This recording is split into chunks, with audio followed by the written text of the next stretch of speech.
What would you do if everything you knew, everything you relied on, was suddenly torn away? If you found yourself alone, injured, and facing near certain death in a place where no one could hear you scream? This isn't just a story of survival. It's a story about the invisible line between life and death, and the incredible strength that emerges when you have no other choice. A story that asks the question we all wonder, but hope never to answer. What would I do if I shouldn't be alive, but I had to be? Hello and welcome. To every new viewer discovering our channel today, we're grateful you're here. We explore stories of human resilience, tales that test the limits of the human spirit. If you're ready to embark on this journey with us, please take a moment to subscribe and ring the notification bell. It truly helps us continue bringing you these powerful stories. Now, let's step into a world where every second counts, and every decision means the difference between life and death. For Alex Reynolds, this particular Tuesday morning felt comfortable, routine. The familiar weight of his car keys, the precise way he packed his suitcase for a simple overnight business trip. He was a man who found solace in predictability. His life was measured in meeting schedules and flight itineraries. As he moved through his sunlit kitchen, there was no premonition of danger. He was thinking about the presentation he'd give that afternoon, about being home in time to read his daughter a bedtime story. The ordinary is beautiful in its simplicity, until it becomes a memory you'd give anything to reclaim. The first hint of trouble was subtle, a darkening of the sky that seemed aggressive. The weather report on the car radio mentioned turbulence, but pilots always say that. It's meant to reassure. But as Alex drove toward the airport, the clouds didn't just look like rain. They looked like a wall, a solid, impenetrable mass of gray and black. He felt a twinge of something, not quite fear, but unease. The planner in him checked his watch, calculating if the storm might delay his flight. He pushed the feeling down. We are experts at dismissing discomfort, at rationalizing the signs that scream something is wrong. It's a survival mechanism, until it isn't. In the airport terminal, surrounded by the anonymous buzz of strangers, Alex did what we all do. He sent a quick text. Love you all. See you tonight. He looked at the photo on his phone, his wife's smiling face, his daughter's gap-toothed grin. It was a gesture so small, so automatic. He didn't even think about it. The final moments of normalcy are often the most peaceful and the most haunting in retrospect. If this story is already pulling you in, you're not alone. The journey is just beginning. Please show your support by liking this video, and if you haven't already, subscribing is the best way to follow Alex's incredible journey to the very end. The initial turbulence was a gentle rocking, a rhythmic bumping that drew a few nervous laughs. Then, without warning, the plane dropped. The cabin lights flickered and died. Oxygen masks dropped like plastic fruit. The screams were not shouts of surprise, but raw, primal sounds of terror. The plane wasn't flying, it was being torn apart. Alex was thrown against his seatbelt, his vision blurring, the world becoming a violent, deafening chaos of screaming metal and screaming people. In those final seconds, there was no time for goodbyes. only the overwhelming physical certainty of ending. Silence. Not quiet. Silence. The kind that feels heavy. Absolute. Alex came to, his head throbbing, his mouth filled with the coppery taste of blood. He was hanging upside down, held only by his seatbelt. The plane was broken in half. Rain fell through the gaping hole where the roof should have been. And the moans, the few, weak moans from other passengers, slowly faded away, until there was only the sound of the wind and his own ragged, panicked breathing. He was alone.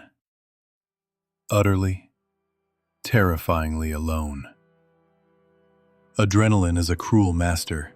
It grants strength but blocks pain, allowing you to see your own body as a problem to be solved. Alex's leg was badly injured. With shaking hands, he ripped his shirt, found a piece of debris straight enough to be a splint, and bound his wound. The pain was a distant fire. His mind, the mind of a planner, kicked in. Shelter, water, fire. But the wilderness mocked his plans. His attempts to start a fire failed. As the sun vanished, the cold became a physical presence, seeping into his bones. The darkness was absolute, and every rustle of leaves, every snap of a twig, was a predator he couldn't see. This was no longer a problem to be solved. It was an environment designed to kill him. The will to survive is being tested in ways we can only imagine. If Alex's story is resonating with you, please take a second to share this video with someone who appreciates a powerful true story. Your shares make a huge difference. Dawn broke, not with a bang but with a slow gray light. The storm had passed, leaving a world washed clean and bitterly cold. And then he heard it, faint at first, then unmistakable, the drone of an engine, a search plane. A surge of energy, pure and electric, shot through him. He scrambled, found a piece of reflective metal, and hauled himself up a rocky slope, ignoring the searing pain in his leg. He waved the metal, flashing it toward the sky. He screamed with a voice he didn't recognize, a raw, animal sound. He poured every ounce of hope into that tiny speck in the sky, and then it flew on. It didn't waver, it didn't circle, it just left. The silence that returned was louder than the engine had ever been. It was the sound of hope, dying. Strained but growing with determination, despair is a weight that crushes you into the ground. He lay there for what felt like an eternity, but somewhere beneath the crushing hopelessness, a stubborn ember glowed. If they wouldn't find him, he would find them. It was a desperate, foolish plan, but it was a plan. He fashioned a crude crutch and began to walk. Every step was a negotiation with agony. He found water, drinking greedily from a stream, only to be racked later with violent sickness. He was moving, but he was getting weaker, lost in an endless sea of trees and rock. The wilderness was vast, and he was so small. The sky, once again, turned against him. The rain returned, not as a shower, but as a deluge, icy, relentless. His body, pushed far beyond its limits, finally surrendered. His leg buckled, and he fell face first into the churning mud. As he lay there, the rain washing over him, he saw the family photo, his most precious possession, slip from his pocket. It landed face down in the muck, just inches from his fingers. He lacked the strength to reach for it. This was it. This was how it ended, not with a fight, but with a slow, cold, fading away. The will to live was finally, completely extinguished. In the gray space between consciousness and nothingness, he didn't see a bright light. He heard a sound, his daughter's laugh. And then a memory, crystal clear. Not a birthday or a holiday, but a moment of failure. His daughter falling off her bike, scraping her knee. He had fumbled for a bandage, but his wife had simply knelt, held her, and said, "It's okay to fall, sweetheart. Getting back up is the brave part." The words echoed, not as a memory, but as a command. His eyes snapped open. The rain was still falling. The mud was still cold. But something had shifted. The ember was now a flame. He rasped, pushed himself up. It was not a graceful movement. It was a raw, guttural act of defiance. He was not the planner anymore. He was an animal, fighting for its life. He found a trickle of fuel from a ruptured line and soaked a rag. He built a nest of tinder with painstaking care. And when the spark caught, when the small flame grew and began to produce a column of thick, white smoke, it wasn't just a fire. It was a signal, a declaration. It said, "I am still here." The sound, when it came, was different, deeper, a rhythmic thump-thump-thump that grew from a whisper to a thunder.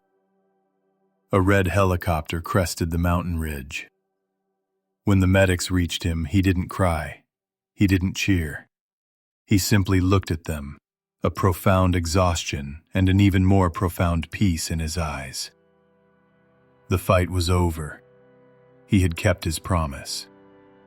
In the helicopter, wrapped in a blanket, looking down at the world that had tried to kill him, he felt no hatred, no anger. He felt a quiet reverence. They would later tell him he had beaten impossible odds, but he knew the truth. The odds don't matter. What matters is the choice, moment by moment, to take one more breath, to take one more step, to get back up. This story is a testament to the resilience that lies dormant within us all. If Alex's journey moved you, impacted you, or made you think, please help us share this message. Liking the video, subscribing to the channel, and sharing this with someone. These actions help these stories reach those who need to hear them. We are deeply grateful for your time. Tell us in the comments, what does survival mean to you? Thank you for watching. Remember, the strongest force in the universe is the human will. Until next time.